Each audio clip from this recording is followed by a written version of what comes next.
Welcome back to Deltarune. That's what this channel is called, right?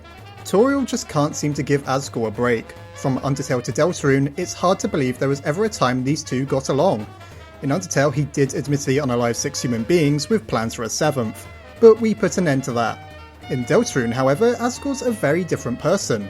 A loving father and owner of a humble flower shop, just who could bring themselves to hate this harmless, fluffy giant? In this video, we'll explore the possibility that Des isn't dead, that Asgore may just be the hero hometown needs but doesn't deserve, and how one decision could be the underlying cause for nearly everything that happens in Deltarune.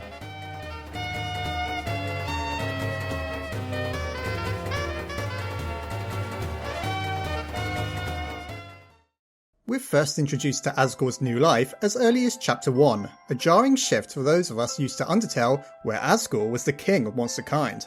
Now the struggling owner of a flower shop, he's just happy to see his kid, Chris.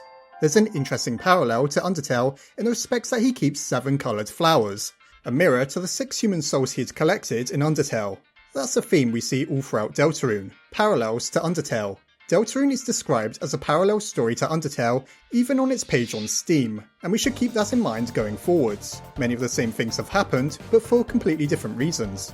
That brings us to the ongoing feud between Asgore and Toriel. In Asgore's mind, it's clear he desperately wishes to move on.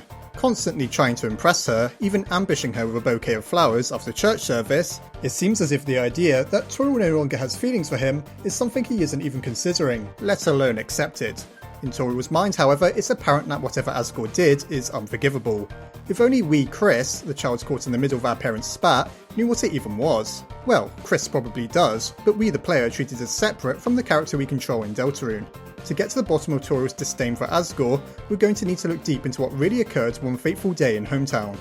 Just like how in Undertale Asgore wasn't always a broken shell of a man, nor was he always a destitute flower shop owner in Deltarune. We know from reading an article that Asgore was once Hometown's chief of police, but due to some error or accident on his part, he lost this position, which is now held by Undyne. Again, there's parallels to Undertale here, with Asgore having been the one who taught her how to fight in the original game. Somehow though, I don't imagine this version of Asgore claimed the souls of 6 humans. Hometown isn't the place where such severe action would be necessary, and Asgore is generally a pure-hearted individual, tormented by a terrible burden in both games. If he could avoid doing something awful, then I've no doubt he would. We can see that Asgore is the same kind of person deep down that we knew and loved in Undertale, judging by how he showers Chris in affection and is always eager to help anyone if asked. In other words, I don't think Asgore would do anything terrible unless he absolutely had to. It was no different in Undertale, with his entire kingdom being stuck within the magical prison that was the Underground, without the use of human souls. We can safely rule out any idea then that Asgore abused his position of authority or did something truly evil. Whatever it was a situation that Asgore was forced into, but still led to Toriel's view of him forever changing. Now, I know there's a prevailing fan theory, let's say, that Asgore ran over Des Holiday, Noelle's missing sister, in his car. Now I imagine that probably would bother Toriel, at least a little.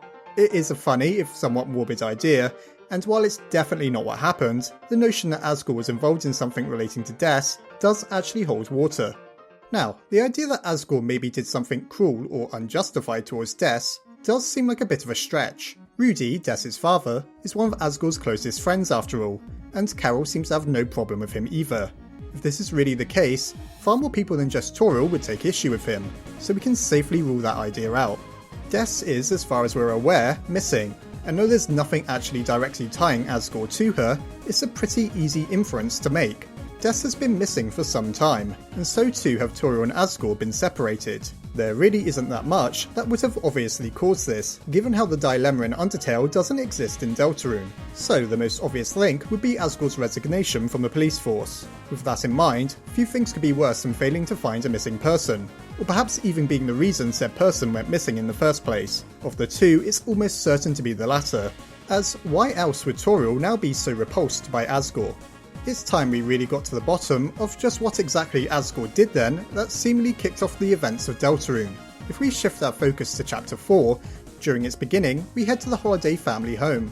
While trying to find the code to access the mysterious bunker to the south where we saw the Roaring Knight flee to, Asgore happens to come over to work on the house's pipes.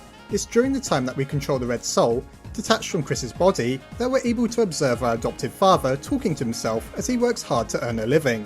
It's here we're allowed a rare insight into Asgore's inner thoughts, and it's finally made apparent just how much he's constantly worrying and stressing over all that's happened. It was easy enough to assume that's what he was like in both games, but only now do we realise how much anxiety and self-doubt poor King Fluffy Buns really carries with him. We learn more than just that, however. Talking to himself, Asgore repeats what we already know, how he yearns for Toriel to forgive him, and for her to understand quote-unquote what really happened. Here we're finally given a major clue as to what that is, as he talks of how beautiful something that he has is, before revealing it to be nothing other than a black shard. Now, a black shard may not mean anything to you unless you defeated the Roaring Knight in Chapter 3, as then you'll have received one as a weapon. It's a chunk of the Knight's sword, chipped away during our fierce battle with them, with no indication that Asgore is even aware that the Dark Worlds exist. We really have to wonder, how exactly did Asgore get his hands on something like a black shard? It'd be impossible, unless perhaps Asgore knows a little more than we realise. The Roaring Knight is one of the few entities that seems to exist in the same way between the world of the light and the world of the dark. We can bring the black shards we find with us, and it remains the same between both worlds, unlike our other items that tend to transform. It seems almost certain then that Asgore encountered the Roaring Knight, and perhaps was even forced to fight them. This is reinforced by the fact the item he possesses is specifically a black shard.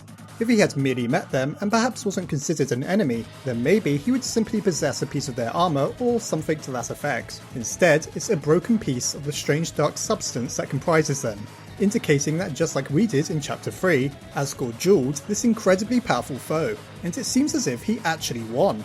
Given that, Asgore is seriously impressive. We know how powerful this entity is, and presumably Asgore beat and drove it off. Just like he was in Undertale, he really can fight when he needs to. But if he had truly won, then surely the Roaring Knight would be no more. This horrifying knight in black armour still pursues us, however, which suggests he merely drove it away. Though, for what purpose? Was anyone with him when he encountered it? If we connect all the dots, I feel pretty confident in saying that Death may have been at his side when he was attacked. The Roaring Knight is no stranger to abducting people, kidnapping Undyne at the end of Chapter 3. It's quite possible that this is exactly what happened to Des. After all, she's missing. Asgore is removed from the police force, and there's a shadowy mystery that hangs over Hometown. Seeing how we have no actual proof that she's no longer alive, it's beginning to seem extremely plausible that she's trapped wherever Undyne is. Susie realises that the darkness emanating from the bunker must mean that there's a dark world inside of it. Therefore, it seems safe to say that the two of them may be trapped within one of these dark mirror realities, while friends and family are left to fear the worst. This creates a clear picture that could explain everything. Asgore didn't do anything to Des on purpose. He was protecting her from a malign force. As for why the Roaring Knight would seek to kidnap Des, that's something we may just have to wait until the later chapters for. As I've already suggested many times in previous videos, the Roaring Knight could be one of the Holiday family, possibly even Carol. It is admittedly strange that Des's own mother would kidnap her, though she is a very cold and calculating character who no doubt has her own motives. Perhaps the goal was to transform Des into a Roaring Knight as well, given how the Holidays possess the innate ability to wield incredibly powerful ice magic, as evidenced by Noelle using Snowgrave. The plan that's coming to fruition here is as of yet shrouded in darkness, but one way or another, the theory that Asgore tried and failed to prevent Des's kidnapping just makes too much sense. It really would explain a lot. But let's go further. Now we have an idea of what happened to Des and what Asgore's involvement was, we can begin to see why Toriel may have her doubts. A strange, shadowy creature took Des and disappeared into the void. That doesn't sound like anything anyone sane would claim, and without first-hand proof of the Dark World's existence, it's hard to blame Toriel for not believing anything Asgore has told her. Given the Flower King's tendency towards honesty, I've no doubt that he told Toriel everything exactly how it happened. Then, one of two things must have taken place. Toriel lost faith in Asgore for letting Des be abducted, or alternatively, she simply doesn't believe him at all. It may seem harsh of her, but as Undertale has informed us, Toriel does have a judgmental side, and if you fail to explain something terrible adequately, she does seem prone to shunning people, whether justifiably or not.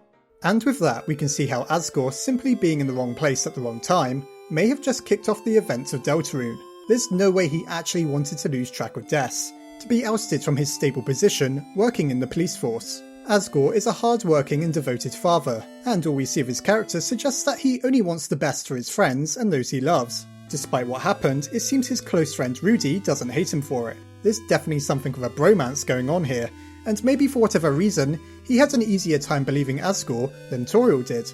Sometimes we entrust our deepest secrets and thoughts to our friends rather than our loved ones, allowing them to understand a side to us that no one else does. We know that Asgore and Toriel aren't quite a match made in heaven, as evidenced by the fact that they don't get along in both Undertale and Deltarune. This event was simply the straw that broke the camel's back, and while it may seem trivial in the face of the epic fantasy stakes taking place in the Dark World, I've no doubt it's actually the crux of what the entire story hinges on. Asgore encountering the Roaring Knight before we ever do clearly indicates a deeper conspiracy that's taking place, and given the Knight's ties to the bunker south of town, holding what may very well be the final Dark World we visit, it seems as if all Asgore has done, or failed to do, has led up to this. Hopefully in the final chapters, we'll have the chance to give Asgore the redemption he so sorely deserves, even as far back as Undertale, giving our kind and loving father figure a chance to prove himself in a world forever presenting him with impossible moral dilemmas.